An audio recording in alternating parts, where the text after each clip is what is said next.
The great reformer Martin Luther once famously said, "Sin boldly."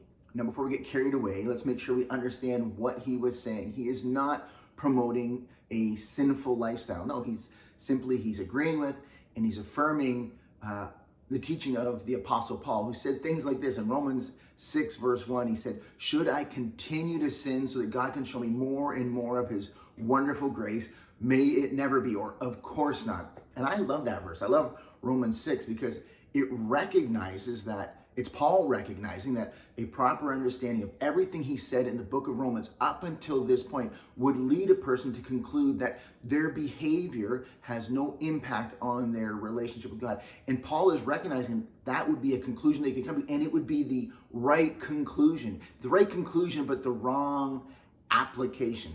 He's saying just because grace covers sin, that doesn't mean that we should pursue sin. But he doesn't end there. Then he continues into Romans 7. And Romans 7 says we shouldn't sin, but we all still do sin. And because Jesus covers it, God's grace through Jesus covers it, we might as well be honest about it. And then as he moves through Romans 7, he gets really, really honest about sin. He gets honest about his own sin. In Romans 7, verse 19, he says, "I want to do what's right, but I don't. I want to do what's good, but I can't. I don't want to do what's wrong, but I continue to do it." And he says all of this in the present tense. Paul, the apostle who wrote in Romans 6 that we shouldn't continue to sin, he admits that sin is still an ongoing problem for him.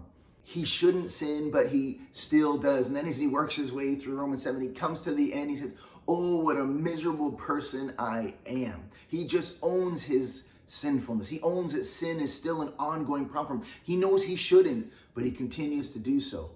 Recognizing and being honest with himself and with all of his readers that sin is still an ongoing issue for him, he just owns up to it. He just gets honest about it. He's transparent that sin is still an issue for him, and he declares, "Oh, what a wretched person I am." But he doesn't stop there. He continues, "Who will save me from this life of sin and death?" Thank God, Jesus Christ is the answer.